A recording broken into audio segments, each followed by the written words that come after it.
성공한 기업의 CEO가 자신의 전 재산과 회사 경영권을 사회에 기부했다고요? 그것도 자녀들에게 단 한 푼도 물려주지 않은 채 말이죠. 이것은 드라마도 소설도 아닌 실화입니다. 세계 어디에서도 찾아보기 힘든 한국 기업인의 놀라운 선택. 1977년 저는 한국 방문 중 우연히 만난 노신사에게서 평생 잊지 못할 가르침을 받았습니다. 그 노신사의 이름은 유일한. 일제강점기 미국에서 성공한 사업을 뒤로하고 조국으로 돌아와 유한양행을 세운 인물이었죠. 기업은 개인의 영화를 위해 존재할 수 없다. 기업을 키워준 사회의 이익을 환원하고 기업으로 민족에 이바지한다. 이 철학을 단순한 말이 아닌 실제 행동으로 보여준 유일한 박사. 그의 결정은 오늘날까지 이어져 폐암 환자들에게 새로운 희망을 선사하는 렉나자의 탄생으로 이어졌지요. 부와 권력, 명예, 이 모든 걸 버리고 선택한 한 사람의 숭고한 결단이 어떻게 수십 년이 지난 오늘날까지 수많은 생명을 구하는 기적으로 이어졌는지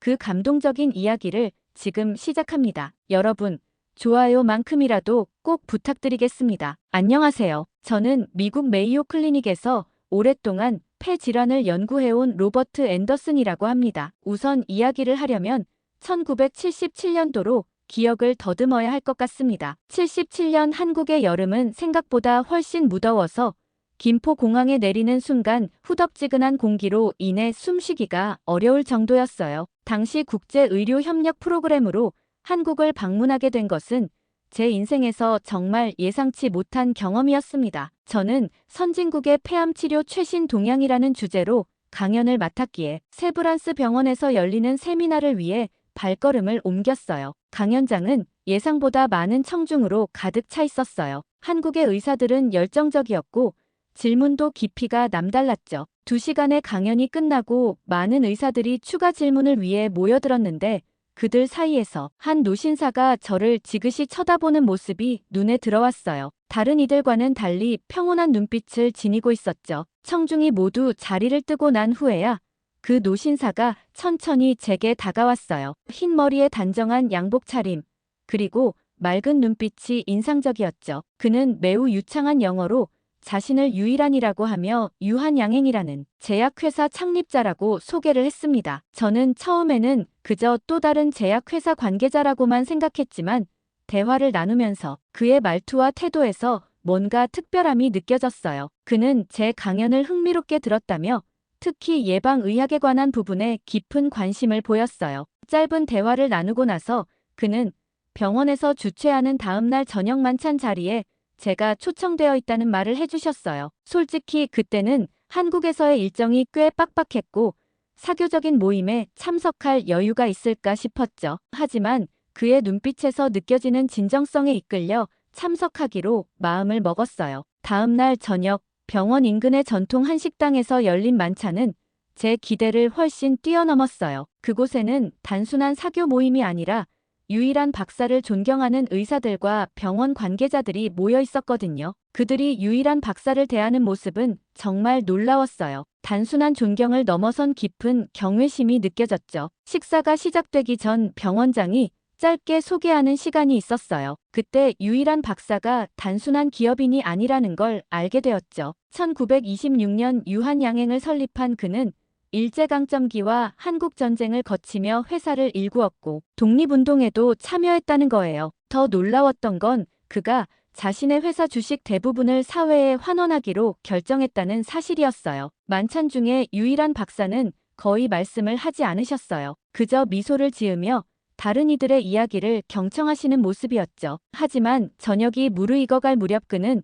모든 이들에게 짧은 인사를 건네셨어요. 의사로서의 사명감, 기업인으로서의 책임 그리고 인간으로서의 겸손함에 대한 이야기였죠. 만찬이 끝나고 모두가 자리를 뜨기 시작할 때 병원장이 제게 다가와 유한양행에서 진행 중인 연구에 관심이 있는지 물어봤어요. 그리고는 다음 주에 있을 병원과 제약회사의 협력 미팅에 참석해보는 게 어떻겠냐는 제안을 해주셨죠. 유일한 박사도 그 자리에 계셨고 따뜻한 미소로 그 제안에 동의하는 모습이셨어요. 호텔로 돌아오는 길에 왠지 모르게 마음이 설레었어요. 평소 같았으면 다음 일정 준비를 위해 정중히 거절했을 텐데 이번은 달랐어요. 유일한 박사에게서 느껴지는 특별함이 제 호기심을 자극했거든요. 그는 오랜 지혜를 품은 스승 같았고 그에게서 더 많은 것을 배우고 싶다는 마음이 들었어요. 그날 밤 호텔방에서 제가 동행하던 통역사에게 유일한 박사에 대해 물어봤어요. 통역사는 유일한 박사가 한국 사회에서 얼마나 존경받는 인물인지 그의 삶이 얼마나 특별한지를 열정적으로 설명해 주었어요. 9살에 부모를 잃고 미국으로 유학을 떠났던 소년이 어떻게 성공한 사업가가 되어 돌아와 민족을 위해 회사를 세웠는지 상세히 얘기해 주었어요. 그날 밤엔 잠이 오지 않았어요. 머릿속은 유일한 박사에 대한 생각으로 가득했고 미국에서는 결코 만날 수 없었을 것 같은 완전히 다른 가치관과 삶의 방식을 가진 이 사람에 대한 호기심으로 마음이 설렜거든요. 창밖으로 서울의 밤 풍경을 바라보며 생각했어요. 이 한국 방문이 단순한 학술 교류를 넘어 제 인생에 특별한 의미를 지닌 시간이 될지도 모른다고요. 일주일 후 병원과 유한양행의 협력 미팅 날이 왔습니다. 미팅 장소는 유한양행 본사였죠. 건물에 들어서자 예상과는 달리 소박하고 실용적인 분위기가 느껴졌습니다. 화려한 장식이나 과시적인 요소는 전혀 없었어요. 오히려 연구와 생산에 집중하는 기업의 분위기가 물씬 풍겼죠. 회의실에 도착하자 여러 의학 연구진과 병원 관계자들이 모여 있었습니다. 유일한 박사는 조용히 구석자리에 앉아 있었어요. 미국에서 온 의사라는 이유로 많은 관심을 받던 제게 그는 그저 따뜻한 미소로 인사할 뿐이었죠. 그의 태도에서는 자신이 이 회사의 창립자라는 어떤 표시도 찾아볼 수 없었습니다. 미팅은 한국의 의료 현실과 미국의 최신 연구 동향을 공유하는 내용이었어요. 유일한 박사는 거의 발언하지 않고 경청하는 자세로 임했죠. 간혹 날카로운 질문을 던질 때만 그의 존재감이 드러났습니다. 모든 질문은 언제나 환자를 위한 국민 건강을 위한 관점에서 이루어졌어요. 미팅이 끝나고 자연스럽게 점심 식사 자리가 마련되었습니다. 저는 우연히 유일한 박사 옆자리에 앉게 되었어요. 식사 중에 한 병원 관계자가 유일한 박사의 과거에 대해 언급했죠. 어떻게 미국에서 성공적인 사업을 하다가 한국으로 돌아와 제약회사를 설립하게 되었는지 물었습니다. 유일한 박사는 쑥스러운 듯 자신의 이야기보다 당시 한국의 의료 상황이 얼마나 열악했는지에 초점을 맞추어 이야기했죠. 직접적으로 자신의 공로를 언급하지 않았지만 그의 말 속에서 깊은 애국심과 사명감이 느껴졌습니다. 당시 한국은 의약품이 너무 부족했습니다. 많은 사람들이 치료받지 못하고 고통받는 모습을 보며 무언가 도움이 되어야 한다고 생각했죠. 한 젊은 연구원이 용기를 내어 유일한 박사의 미국 생활에 대해 질문했습니다. 그는 겸손하게 웃으며 미국에서의 경험은 그저 우연한 기회였다고 말했어요. 그의 이야기 방식은 자신을 내세우기보다 그 과정에서 만난 사람들과 그들의 도움에 더 초점을 맞추고 있었죠. 식사 후 병원장이 제게 유한양행의 연구실을 둘러보는 게 어떻겠냐고 제안했습니다. 유일한 박사는 흔쾌히 동의했지만 자신은 다른 일정이 있다며 젊은 연구원에게 안내를 부탁했어요. 그 모습에서 그의 겸손함이 다시 한번 느껴졌습니다. 연구실을 둘러보는 동안 저는 안내를 맡은 젊은 연구원에게 유일한 박사에 대해 더 알고 싶다고 말했어요. 그는 눈을 빛내며 박사님에 대한 이야기를 들려주었습니다. 유일한 박사님은 자신의 업적을 절대 내세우지 않으세요. 하지만 저희 모두는 그분의 놀라운 삶과 희생을 알고 있죠. 9살의 부모를 잃고 미국으로 유학을 떠났던 어린 소년이 온갖 고생을 하며 공부했던 이야기. 식품 사업으로 성공했지만 조국의 어려움을 듣고 모든 것을 정리하고 돌아왔던 이야기. 그의 말에 따르면 유일한 박사는 1926년 유한양행을 설립하며 미국에서 번 돈으로 의약품을 들여와 판매하기 시작했다고 합니다. 일제강점기라는 어려운 시기에도 민족을 위한 기업 철학을 고수했고 한국 전쟁 중에도 의약품 생산을 중단하지 않았다고 했죠. 가장 놀라운 것은 유일한 박사님이 자신의 회사 주식을 사회에 환원하기로 결정한 것입니다. 이런 결정은 한국 사회에서는 전례가 없는 일이에요. 연구원의 이야기를 들으며 저는 깊은 감동을 느꼈습니다. 겉으로는 조용하고 겸손한 노신사였지만 그의 삶은 얼마나 대담하고 혁명적인 결정들로 가득 차 있었는지 알 수 있었습니다. 연구실을 둘러보고 본관으로 돌아오는 길에 우연히 복도에서 유일한 박사와 마주쳤습니다. 그는 잠시 시간이 있냐고 물으며 작은 정원으로 저를 안내했어요. 그곳에서 그는 제 연구에 대해 더 깊은 질문을 던졌죠. 폐질환, 특히 폐암 연구의 최신 동향과 치료법에 대해 진지한 관심을 보였습니다. 그의 질문은 단순한 호기심이 아니었어요. 한국인들의 건강 문제, 특히 결핵과 같은 질병에 대한 깊은 우려가 담겨 있었습니다. 저는 최신 연구 결과와 치료법에 대해 설명했고, 그는 깊이 있는 이해력으로 경청했어요. 대화 중 그는 문득 제게 물었습니다. 앤더슨 박사, 의학 연구의 궁극적인 목적은 무엇이라고 생각하십니까? 저는 잠시 생각한 후 대답했어요. 더 많은 생명을 구하고 사람들의 고통을 덜어주는 것이라고 생각합니다. 그는 조용히 미소 지으며 고개를 끄덕였죠. 그렇습니다. 기업도 마찬가지라고 생각합니다. 이윤 추구는 수단일 뿐 궁극적인 목적은 사회에 기여하는 것이어야 합니다. 그 짧은 대화에서 저는 유일한 박사의 깊은 철학을 엿볼 수 있었습니다. 그는 자신의 이야기를 직접 들려주지 않았지만 그의 가치관과 신념을 통해 어떤 삶을 살아왔는지 충분히 느낄 수 있었어요. 돌아가는 길에 저는 많은 생각을 했습니다. 유일한 박사가 보여준 겸손함과 사회적 책임감은 제가 미국에서 배웠던 기업가 정신과는 완전히 달랐어요. 이윤 추구를 넘어 민족을 위한 헌신이라는 가치를 중심에 둔 그의 철학은 신선한 충격이었죠. 그리고 그 모든 것을 화려한 언변이나 자기 자랑 없이 그저 조용한 행동으로 보여주고 있다는 점이 더욱 감동적이었습니다. 유한양행 방문 이후 저는 한동안 유일한 박사의 말씀을 곱씹었습니다. 그의 철학은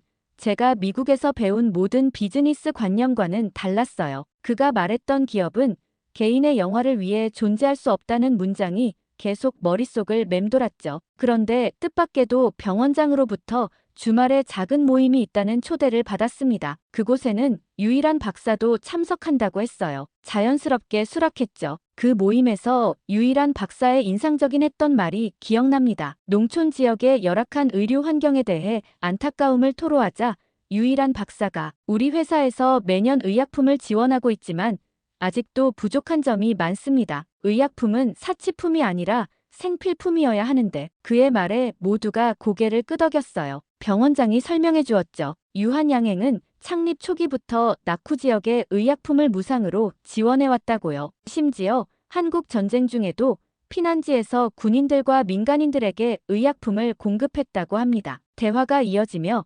자연스럽게 유일한 박사의 기업 철학에 대한 이야기가 나왔어요. 병원장이 유일한 박사에게 직접 물었습니다. 박사님, 많은 기업들이 이윤 추구를 최우선으로 하는데 어떻게 이런 사회공헌 활동을 꾸준히 하실 수 있는지요? 유일한 박사는 잠시 생각하다가 답했습니다. 기업은 사회의 한 구성원입니다. 사회가 있어야 기업도 존재할 수 있죠. 기업을 키워준 것은 결국 사회입니다. 그렇다면 그 이익을 사회에 환원하는 것은 당연한 일이 아닐까요? 그의 말은 매우 깊은 울림이 있었어요. 좋은 약을 만들어 적정 가격에 판매하고 그 이익으로 더 좋은 의약품을 연구하고 사회에 필요한 곳에 도움을 주는 것. 이것이 제약회사의 본질적인 역할이라고 생각합니다. 한 젊은 의사가 용기를 내어 질문했어요. 그런데 요즘 다른 기업들은 모두 자녀에게 경영권을 승계하고 있는데 박사님은 어떻게 생각하시나요? 테이블에 잠시 정적이 흘렀습니다. 조금 민감한 질문이었던 것 같았어요. 그러나 유일한 박사는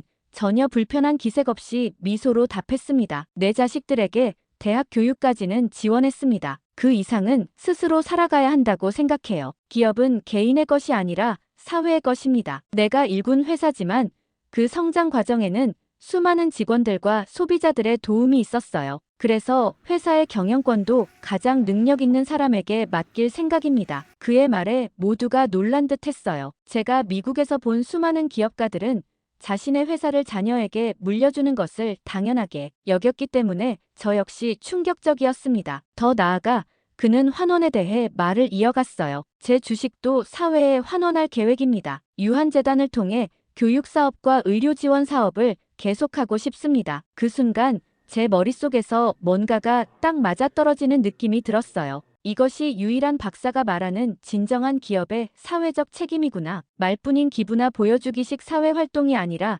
기업의 본질 자체를 사회공헌으로 보는 관점이었습니다. 대화는 자연스럽게 계속되었고 유일한 박사는 몇 가지 사례를 더 들려주었어요. 그가 마약 성분이 들어간 자양강장제 제조를 거부했던 이야기와 이익을 위해 원료를 줄이는 대신 정량을 투입하여 품질을 우선시했던 이야기들이었죠. 모든 결정의 중심에는 항상 사람이 있었습니다. 유일한 박사는 갑자기 제게 질문했어요. 앤더슨 박사, 미국으로 돌아가면 무엇을 하실 계획인가요? 계속 폐암 연구를 할 겁니다. 더 많은 생명을 구하는 것이 제 목표니까요. 그는 따뜻한 미소를 지으며 말했습니다. 훌륭합니다. 의학도 기업도 결국 사람을 위한 것이어야 하죠. 언젠가 우리 회사도 암을 치료할 수 있는 약을 개발하는 날이 오길 바랍니다. 그날 밤 숙소로 돌아오는 길에 저는 깊은 생각에 잠겼어요. 유일한 박사의 삶과 철학은 단순한 경영 이론을 넘어 인간으로서 어떻게 살아야 하는지에 대한 깊은 가르침을 주고 있었습니다. 사회에 대한 책임, 부의 환원, 그리고 무엇보다 진정한 성공의 의미에 대해서 말이죠. 문득 제가 미국에서 보았던 수많은 부자들과 기업가들이 떠올랐습니다. 그들 중 어떤 이가 자신의 전 재산을 사회에 환원한다고 선언할 수 있을까요? 더구나 자녀들에게 회사를 물려주지 않겠다고. 그런 결정은 미국 사회에서는 거의 상상하기 어려웠어요. 창밖으로 서울의 밤 풍경을 바라보며 저는 유일한 박사의 말을 다시 떠올렸습니다. 기업은 개인의 영화를 위해 존재할 수 없다. 기업을 키워준 사회의 이익을 환원하고 기업으로 민족에 이바지한다. 이 말이야말로 제가 한국에서 배운 가장 소중한 가르침이었습니다. 그리고 그 가르침은 앞으로 제 인생의 방향을 결정하는 중요한 나침반이 될 것 같았어요. 한국 체류 마지막 달 어느 날 저녁 유일한 박사는 저를 조용한 카페로 초대하셨어요. 유일한 박사께서 제 가족에 대해 물으셨고 저는 아내와 두 아이에 대해 이야기했습니다. 자녀들의 미래에 대한 제 생각을 물으셨을 때 저는 좋은 교육을 받고 자신이 원하는 일을 찾아 행복하게 살기를 바란다고 솔직하게 대답했어요. 어쩌면 아들은 저처럼 의사가 될 수도 있겠다는 생각도 덧붙였죠. 바로 그때 유일한 박사는 자신의 생각을 말했습니다. 자녀들에게 좋은 교육은 제공했지만 자신의 회사는 물려주지 않을 것이라는 말씀이었어요. 그 말에 저는 충격을 받았습니다. 미국에서는 상상하기 어려운 결정이었으니까요. 대부분의 성공한 기업가들에게 자녀에게 사업을 물려주는 것은 너무나 당연한 일이었거든요. 제가 그 이유를 여쭤보자 유일한 박사는 기업은 설립자나 그 가족의 것이 아니라는 철학을 이야기해 주셨어요. 그분의 시각에서 기업은 한 세대의 노력으로만 이루어진 것이 아니었습니다. 직원들, 소비자들 그리고 전체 사회가 함께 만들어낸 결과물이었죠. 따라서 경영도 단순히 혈연관계가 아닌 가장 적합한 능력을 가진 사람이 맡아야 한다는 것이 그분의 생각이었습니다. 더 놀라운 것은 그분의 구체적인 계획이었어요. 자신의 모든 주식을 유한재단에 기증하여 교육과 의료 사업에 투자할 것이라고 하셨죠. 심지어 자녀들에게는 대학 교육까지만 지원하고 그 이후에는 스스로 살아가도록 할 계획이라고 했습니다. 솔직하게 말씀드리면 미국에서는 이런 결정을 이해하기 어려울 것 같다고 생각했어요. 대부분의 기업가들은 자신의 회사를 제국처럼 여기고 그것을 자녀에게 물려주는 것을 당연하게 생각했으니까요. 유일한 박사는 그것을 문화의 차이로 여기시는 듯했지만 그분이 던진 질문은 저에게 깊은 생각거리를 주었습니다. 기업이 한 가문의 소유물이 될 때 그 경영은 능력이 아닌 출생에 의해 결정됩니다. 그것이 기업과 사회 모두에게 최선일까요? 그분의 질문은 제 마음속에 깊은 울림을 남겼어요. 미국의 대기업들 중 얼마나 많은 기업이 2세, 3세 경영으로 몰락했는지 생각해보게 되었습니다. 또한 얼마나 많은 능력 있는 사람들이 단지 적절한 가문에서 태어나지 않았다는 이유로 최고 경영자가 될 기회를 박탈당했는지도 말이죠. 유일한 박사는 부의 집중이 사회적 불평등을 심화시킨다는 점도 지적하셨어요. 한 가문이 몇 세대에 걸쳐 부를 축적하면 그 격차는 점점 커지고 사회 전체의 건전한 발전을 저해한다는 것이었습니다. 그분은 자신이 번 돈이 다시 사회로 흘러들어가 더 많은 사람들에게 기회를 제공하길 바란다고 말씀하셨죠. 그날 밤 숙소로 돌아오는 길에 저는 유일한 박사의 결정에 대해 깊이 생각했어요. 처음에는 너무 극단적으로 느껴졌지만 점점 그 속에 담긴 지혜가 보이기 시작했습니다. 그것은 단순한 자선이 아니라 사회 구조에 대한 깊은 통찰과 미래 세대를 위한 배려였어요. 미국으로 돌아가면 이런 이야기를 누구에게 해야 할까 고민했습니다. 아마 많은 사람들이 믿지 않을 겁니다. 전 세계 어디를 가도 자신의 전 재산을 사회에 환원하겠다고 선언한 기업가는 찾아보기 힘들었으니까요. 특히 자녀들에게 경영권은 물론이고 상속도 거의 하지 않겠다는 결정은 더더욱 파격적이었습니다. 문득 미국의 대표적인 부자들이 생각났어요. 록펠러, 카네기, 포드. 그들도 자선 사업을 했지만 대부분 자신의 부와 회사는 가문 내에 유지했죠. 유일한 박사의 결정은 그들과는 완전히 달랐습니다. 그것은 부의 소유권 자체에 대한 근본적인 질문을 던지는 것이었어요. 한 달 후 미국으로 돌아가기 전 마지막 만남에서 유일한 박사는 제게 작은 선물을 주셨습니다. 목각으로 만든 유한양행의 상징인 버드나무 조각이었어요. 그분은 이 버드나무가 서재필 박사가 그에게 선물한 것과 같은 종류라고 설명하셨죠. 민족의 지조를 상징한다는 것이었습니다. 하지만 그분에게는 또 다른 의미가 있었어요. 나무는 많은 사람들에게 그늘을 제공하고 산소를 만들어내고 열매를 맺습니다. 자신만을 위해 살지 않는 거죠. 기업도 마찬가지여야 한다는 것이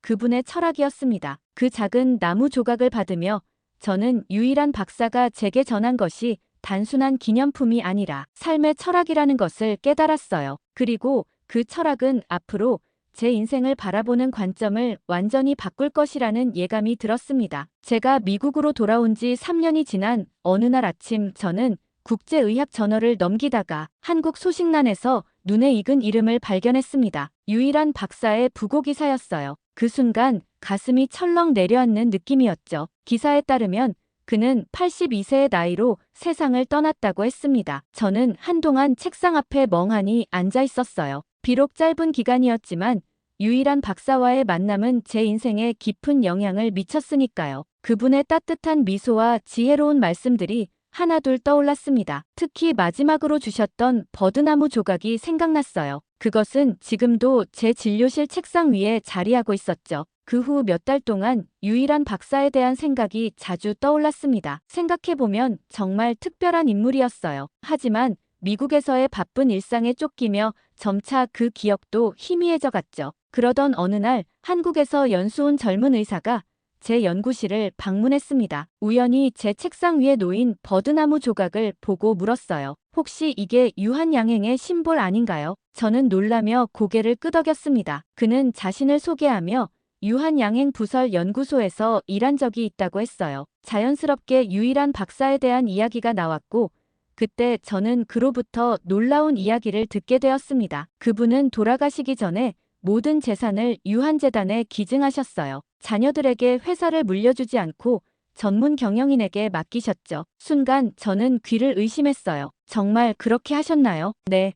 한국에서는 꽤 유명한 일이었습니다. 그분의 딸도 아버지의 뜻을 이어받아 자신의 재산을 재단에 기증했다고 해요. 한국 기업 역사에서 전례가 없는 일이었죠. 그 이야기를 듣고 저는 깊은 감동을 느꼈습니다. 유일한 박사가 생전에 저에게 말씀하셨던 그 계획을 정말로 실행에 옮기셨다니 단순한 말이 아니라 실제 행동으로 자신의 철학을 증명하신 거였어요. 더구나 자녀까지 그 뜻을 이어간다는 것은 미국에서는 상상하기 어려운 일이었습니다. 그날 저녁 집에 돌아와 저는 예전에 유일한 박사에 대해 기록해두었던 노트를 다시 꺼내 읽었어요. 그의 말씀, 특히 기업은 개인의 영화를 위해 존재할 수 없다는 그 문장이 더욱 깊은 의미로 다가왔습니다. 다음 주 의대 학생들을 위한 윤리 수업을 준비하면서 저는 무언가 영감을 얻었어요. 의사로서의 사회적 책임에 대해 이야기하는 수업이었는데 저는 평소와는 조금 다른 접근법을 시도했습니다. 여러분,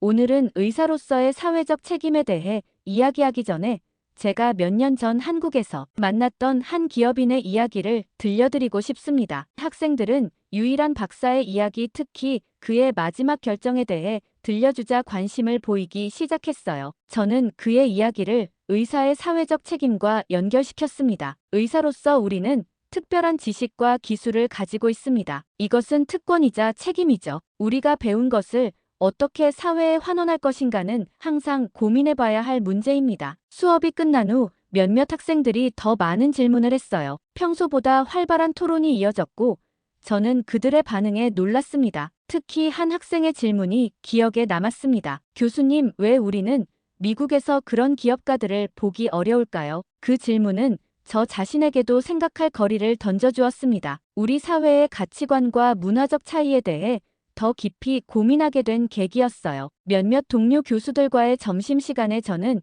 유일한 박사의 이야기를 간략히 언급했습니다. 대부분은 그저 흥미로운 이야기 정도로 넘겼지만 한 동료는 깊은 관심을 보였어요. 그런 분이 실제로 있었다니 놀랍네요. 요즘 미국의 대기업들을 보면 오히려 그 반대 방향으로 가는 것 같아서 말이죠. 몇 년 후 한국을 다시 방문할 기회가 있었을 때 저는 유한양행을 찾아갔어요. 회사는 많이 변해 있었지만 여전히 창립자의 정신은 곳곳에 살아있는 듯 했습니다. 로비에는 그의 철학을 담은 간결한 문구만이 걸려 있었죠. 기업은 사회에 이바지해야 한다. 유한양행의 한 연구원과 이야기를 나누면서 저는 회사가 여전히 잘 운영되고 있다는 사실을 알게 되었어요. 유일한 박사의 결정이 회사의 성장을 방해하기는커녕 오히려 더 건전한 기업 문화를 만들어낸 것 같았습니다. 2000년대에 들어서며 저는 미국에서도 변화의 조짐을 보기 시작했어요. 일부 부유층들이 자신들의 부를 사회에 환원하겠다는 서약에 동참하기 시작한 것이었죠. 물론 유일한 박사처럼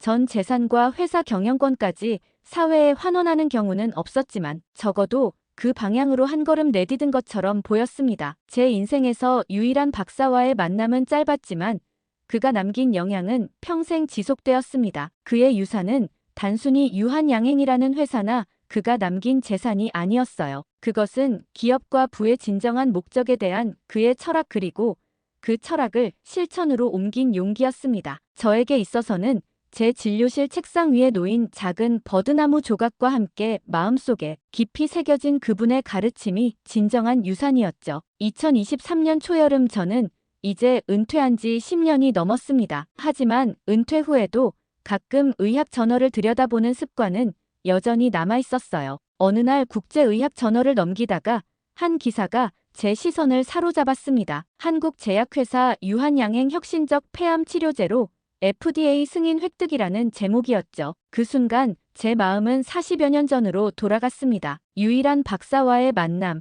그의 따뜻한 미소, 그리고 그가 들려주었던 기업과 사회적 책임에 대한 이야기가 선명하게 떠올랐어요. 기사를 자세히 읽어보니 유한양행이 개발한 렉나자라는 폐암 치료제가 미국 FDA 승인을 받았다고 했습니다. 특히 눈길을 끈 것은 한 환자의 사례였어요. 63세 남성 환자가 사기 폐암 진단을 받았지만 렉나자 치료 후 완전관의 판정을 받고 1년 이상 재발 없이 건강을 유지하고 있다는 내용이었습니다. 이 사례는 국제의학학술지에도 실릴 정도로 주목받고 있다고 했어요. 제 손이 약간 떨렸습니다. 저는 평생 폐 질환과 폐암을 연구해왔고 수많은 환자들의 고통을 지켜봤죠. 얼마나 많은 환자들이 효과적인 치료법을 기다리다 떠나갔는지 모릅니다. 그리고 지금 유일한 박사가 세운 회사에서 그런 희망의 약이 나왔다니. 창밖으로 시선을 돌리자 정원의 버드나무가 보였습니다. 유일한 박사가 주셨던 작은 버드나무 조각에서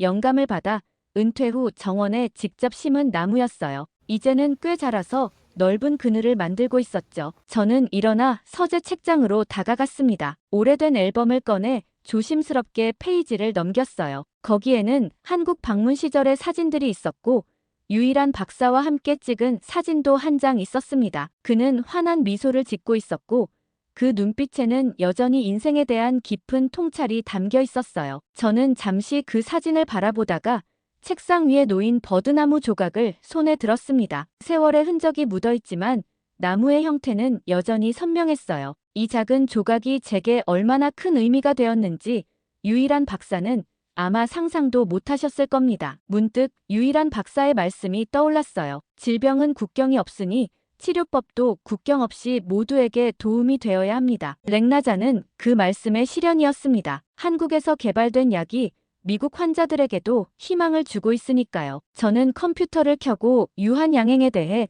더 찾아보기 시작했습니다. 놀랍게도 회사는 여전히 유일한 박사의 철학을 이어가고 있었어요. 이윤의 상당 부분을 연구와 사회 환원에 투자하고 있었고 여전히 전문 경영인에 의해 운영되고 있었습니다. 유한재단은 교육과 의료 지원 사업을 꾸준히 이어가고 있었어요. 그리고 또 하나 놀라운 사실을 발견했습니다. 저는 잠시 생각에 잠겼습니다. 제가 만약 유일한 박사를 만나지 않았다면 제 인생은 어떻게 달라졌을까요? 그가 제게 가르쳐준 가치와 철학은 제 의학 연구와 환자 치료에 깊은 영향을 미쳤습니다. 기업은 사회에 이바지해야 한다는 말씀은 의학은 모든 사람의 삶을 향상시켜야 한다는 제 신념으로 이어졌어요. 렉나자라는 작은 알약 속에는 단순한 화학 성분만 있는 것이 아니었습니다. 거기에는 유일한 박사의 철학과 헌신 그리고 수많은 과학자들의 노력이 담겨 있었어요. 그리고 무엇보다 기업이 진정으로 나아가야 할 방향에 대한 깊은 메시지가 있었습니다. 저는 천천히 일어나 정원으로 나갔습니다. 버드나무 아래 벤치에 앉아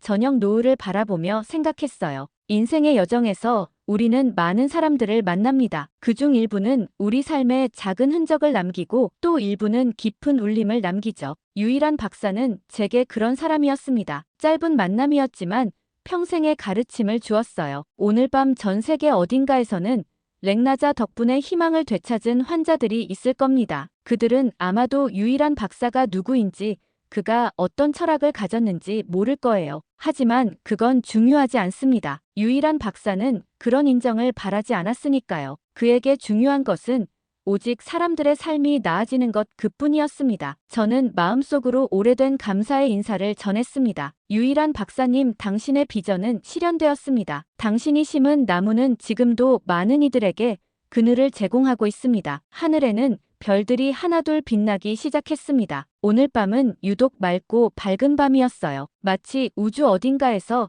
유일한 박사도 미소 짓고 계시는 것 같았습니다. 시청해주신 분들께 진심으로 감사드립니다. 놀라운 일이 벌어졌습니다. 수십 년 동안 고속철도의 상징은 프랑스의 TGV였는데요. 세계에서 가장 빠르고 효율적인 기차로 TGV는 프랑스의 자부심이었죠. 그런데 그 자리를 새로운 강자가 차지했습니다. 바로 한국의 KTX였습니다. 어떻게 한국은 몇 년 만에 TGV를 넘는 고속철도를 만들어내고 전 세계 고속철도 기술을 압도할 수 있었을까요? KTX는 속도뿐만 아니라 승객들의 놀라운 경험과 효율성 그리고 혁신에서 새로운 기준을 제시했습니다. 한국은 프랑스가 자랑하던 시스템을 뛰어넘어 어떻게 고속철도 분야에서 새로운 패러다임을 열었을까요? 한국이 TGV에서 배운 기술을 넘어 고속철도의 미래를 이끌고 있는 그 놀라운 이야기가 궁금하지 않으신가요? 지금 바로 그 비밀을 풀어보겠습니다. 안녕하세요. 저는 프랑스 국영 철도회사 SNCF에서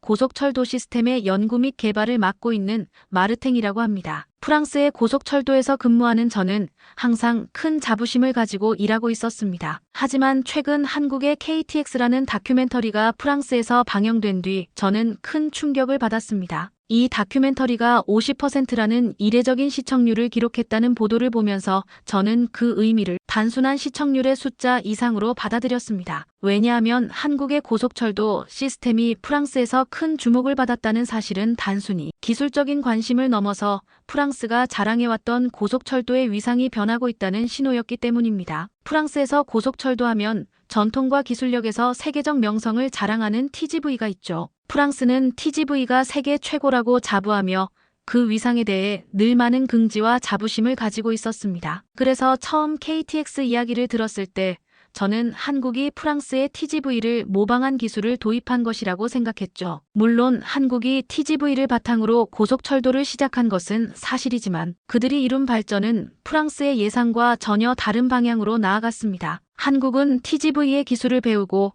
그 시스템을 넘어서는 방식으로 고속철도를 발전시켰고 짧은 시간 안에 자신들의 고속철도 시스템을 전 세계에 선보였습니다. KTX 다큐멘터리가 방송되었을 때 많은 프랑스 사람들이 놀란 이유는 바로 이 점이었습니다. 한국은 단순히 프랑스의 기술을 모방한 것이 아니라 그 기술을 더욱 발전시켜 전 세계에서 경쟁력을 갖춘 고속철도로 만들어냈기 때문입니다. 그 모습을 보고 프랑스 사람들은 놀라움과 당황을 금치 못했죠. 그럴 수밖에 없는 게 그동안 프랑스 기술이 최고라고 생각했었는데 한국의 KTX가 그 자리를 차지하고 있다는 사실을 인정해야 했기 때문입니다. 저는 한국이 어떻게 TGV를 뛰어넘는 고속철도를 만들 수 있었는지 궁금해지기 시작했어요. 그리고 한국이 어떻게 고속철도 시스템을 개선할 수 있었는지 알아봤습니다. 그 답은 바로 한국의 끊임없는 연구 개발과 기술 혁신에 있었습니다. 한국은 TGV를 단순히 참고했을 뿐만 아니라 그것을 개선하고 자신들의 특성에 맞게 맞춤화했습니다. 그들의 빠른 속도뿐만 아니라 기술적인 완성도나 시스템의 효율성까지 모든 면에서 프랑스가 자랑해왔던 TGV를 능가하는 성과를 이루었습니다. 사실 다큐멘터리가 50%라는 시청률은 단순히 한국 고속철도의 기술적인 성과에 대한 관심만을 반영한 것이 아닙니다. 그것은 프랑스가 자랑하던 고속철도보다 한국의 KTX가 그 기술적 우위를 차지했음을 프랑스 국민들이 자각하게 된 중요한 순간이었기 때문입니다. 아마도 프랑스 사람들은 다큐멘터리를 통해 한국의 고속철도 시스템이 얼마나 빠르게 발전하고 얼마나 놀라운 성과를 이루었는지를 실감하게 되었을 것입니다. 그리고 솔직하게 한국의 고속철도 기술에 대한 경외심도 생겼습니다. 한국은 단순히 프랑스의 기술을 모방한 것이 아니라 그 기술을 뛰어넘는 방식으로 고속철도 분야의 선도자로 자리 잡았다는 것을 인정해야 했습니다. 50%라는 시청률은 한국의 고속철도가 세계적인 수준을 인정받은 것이며 프랑스가 자랑하던 TGV의 명성을 한국이 어떻게 뛰어넘었는지를 프랑스 국민들이 매우 관심 있게 지켜봤다는 걸 의미합니다. 이러한 충격과 깨달음을 마주한 지금 저는 한국의 고속철도 기술을 어느 순간 존경하게 되었어요. 한국은 프랑스가 자랑했던 기술을 뛰어넘어 이제는 새로운 시대의 고속철도를 만들어가고 있기 때문입니다. 그리고 그들로부터 배워야 할 점이 많다는 사실을 절실히 느끼고 있습니다. 하지만 놀라움과 존경을 떠나서 한국의 KTX 다큐멘터리를 본 후 받은 충격은 이루 말할 수 없었습니다. KTX가 처음 도입되었을 때 사실 저는 그저 한국은 기술을 배우고 있는 나라 정도로만 생각했었어요. 물론 한국이 TGV의 기술을 배우고 발전시킨 것은 맞지만 그들이 그렇게 빠르게 발전할 것이라고는 전혀 예측하지 못했습니다. 그런데 다큐멘터리에서 보여준 KTX의 성과는 정말 놀라웠습니다. 한국은 단순히 기술을 모방한 것이 아니 그 기술을 더 뛰어난 것으로 바꾸어 놓았던 것입니다. 특히 KTX의 성능과 효율성은 단순히 속도가 빠르다는 말을 넘어서 고속철도의 운영 방식을 완전히 새롭게 정의한 것 같았습니다. TGV가 자랑했던 빠른 속도와 안정성은 물론 뛰어났지만 한국의 KTX는 그 기술을 보다 효율적으로 운영하는 방식으로 발전시킨 것이었습니다. 저는 그 점에서 충격을 받았고 한국의 혁신적인 접근 방식에 대해 깊은 존경심을 느꼈습니다. 또한 KTX의 가장 큰 차별화는 속도와 효율성뿐만 아니라 승객에 대한 철저한 배려였습니다. 사람들이 고속철도를 좋아하는 이유는 단순히 빠르기 때문만이 아닙니다. 고속철도가 사람들에게 얼마나 쾌적하고 효율적인 이동수단을 제공하는가 하는 점이 중요하죠. 그런데 KTX는 그 점에서 정말 뛰어난 성과를 보여주었던 겁니다. 승객들에게 제공되는 편의시설과 고객을 위한 세심한 서비스는 제가 알고 있던 고속철도의 개념을 완전히 바꿔놓았습니다. 다큐멘터리를 보고 난 후 저는 한국의 고속철도 시스템이 얼마나 빠르게 발전하고 어떻게 기술을 개선하여 세계적인 경쟁력을 갖추었는지에 대해 다시 생각하게 되었죠. 이제는 프랑스가 한국에게 배워야 할 점이 많다는 것을 깨닫게 되었습니다. 한국은 프랑스가 자랑하는 기술을 뛰어넘어 고속철도의 미래를 제시하는 혁신적인 시스템을 만들었습니다. 그들은 기술을 흡수하는 데 그치지 않고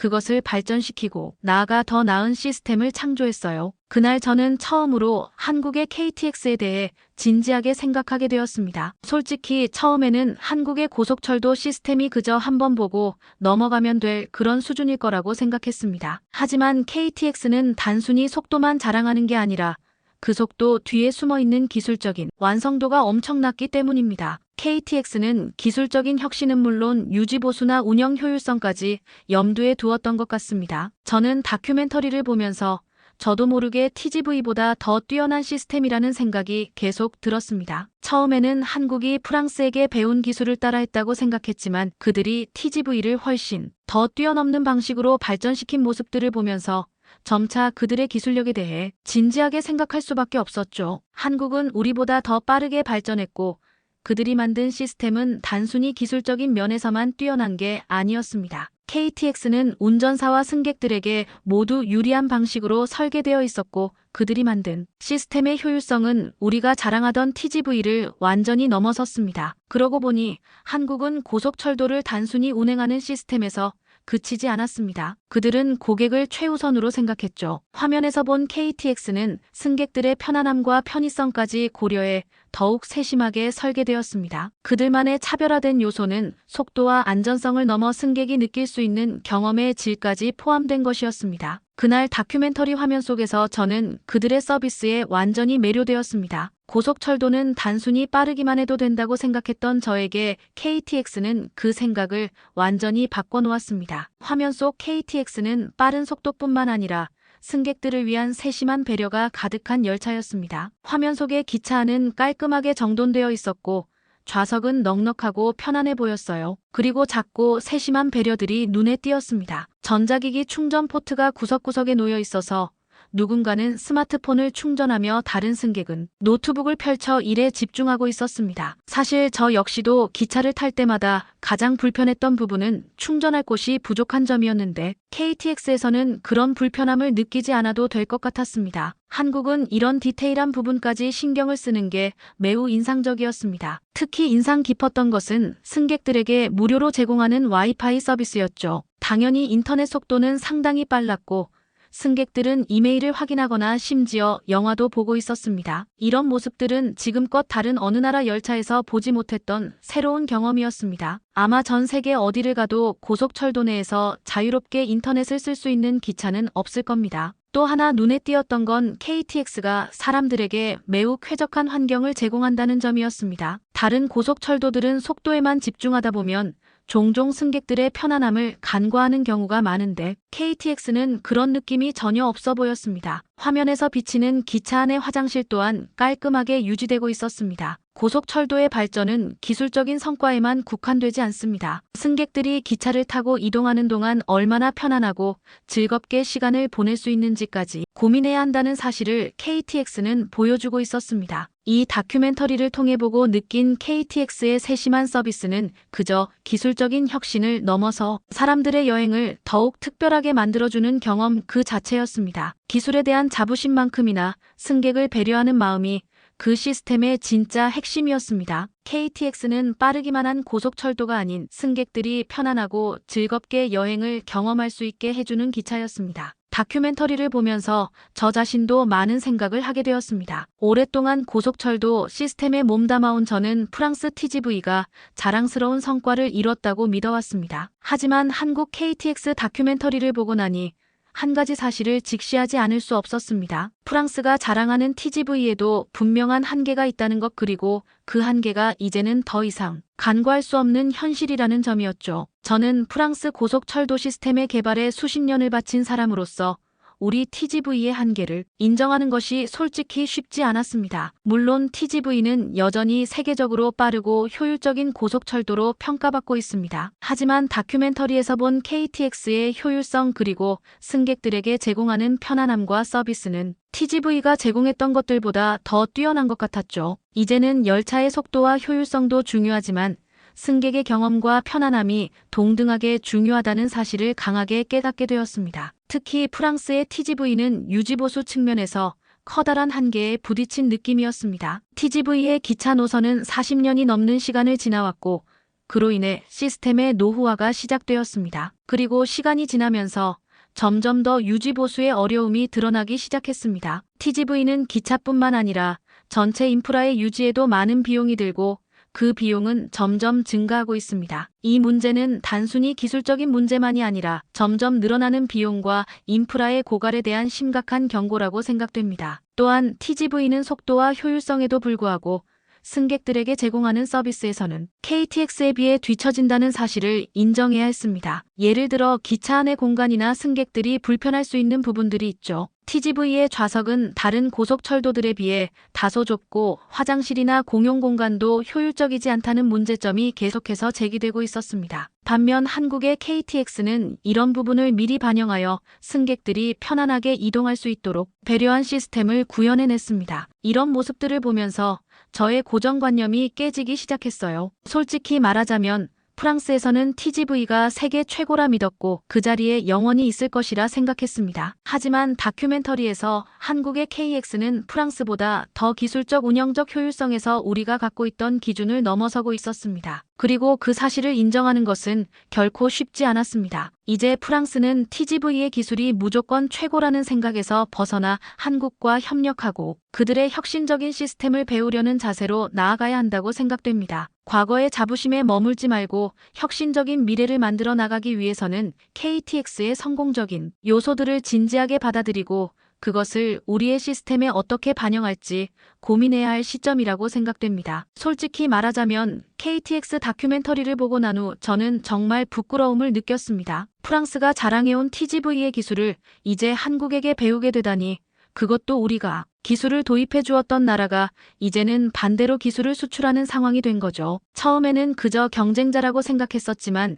KTX의 발전을 보며 한국의 기술이 단순한 모방을 넘어 프랑스보다 더 발전한 수준으로 가고 있다는 사실을 인정하지 않을 수 없었습니다. 솔직히 프랑스는 고속철도 분야에서 항상 선두를 달려왔고 TGV는 그 상징이었죠. 그런데 시간이 지나면서 프랑스는 그 자리에 안주하고 정체되었던 겁니다. 그런 점에서 한국은 우리에게 큰 교훈을 주고 있습니다. 한국은 우리가 한 번도 상상하지 못했던 방식으로 고속철도 시스템을 발전시켰고 그 효율성과 운영 면에서 프랑스보다 한 발 앞서 나갔습니다. 그리고 한국은 프랑스가 자랑하던 기술을 그대로 따라한 것이 아니라 더 좋은 방향으로 개선했던 겁니다. 한국은 우리가 지나쳤을 수도 있는 세부적인 부분들을 하나하나 개선하면서 승객들의 편안함까지 고려한 새로운 고속철도 시스템을 만들어냈습니다. 그들이 제공하는 서비스와 효율성에서 프랑스의 TGV는 이제 추격자에 불과한 상황이 되었습니다. 이 점을 인정하기까지 시간이 좀 걸렸지만 한국은 정말 훌륭한 기술적 성과를 이룬 나라입니다. 이제 프랑스는 더 이상 고속철도의 자부심만으로는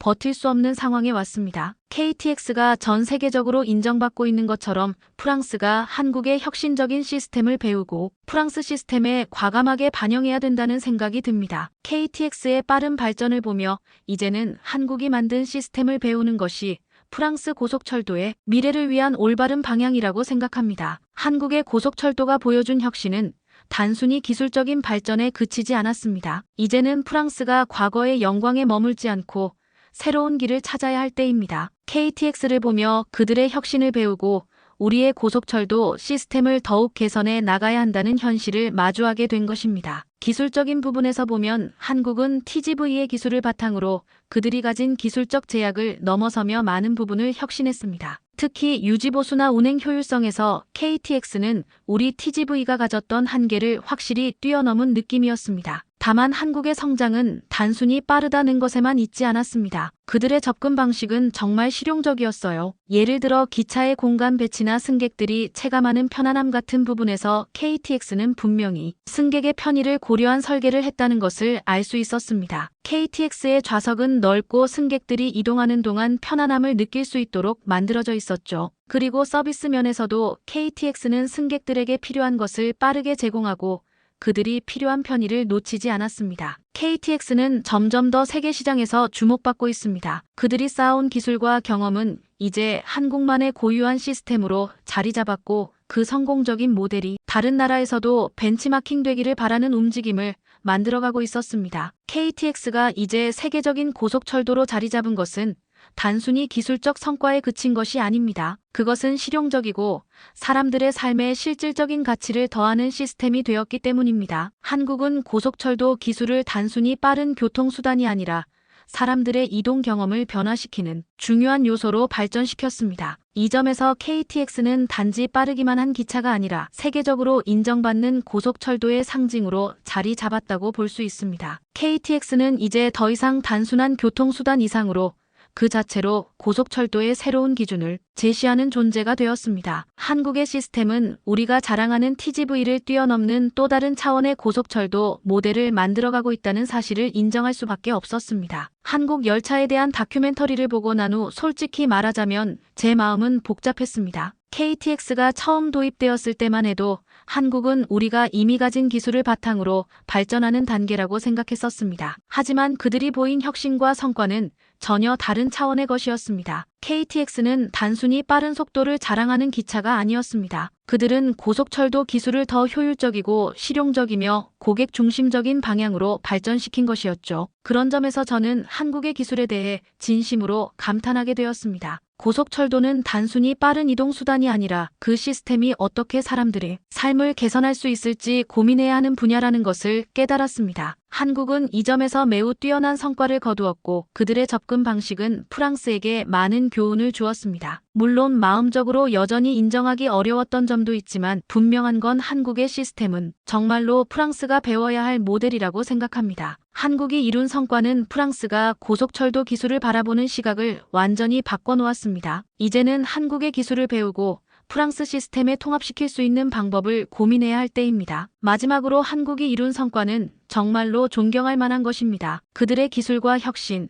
그리고 그들의 고속철도 시스템이 만들어낸 경험은 이제 전 세계에서 인정받고 있으며 우리는 한국이 보여준 이 모든 것들에 대해 진심으로 경의를 표합니다. 이제는 한국의 경험을 통해 프랑스도 더욱 발전할 수 있는 기회를 가질 수 있기를 바랍니다. 저의 이야기는 여기까지였습니다. 시청해주셔서 감사합니다.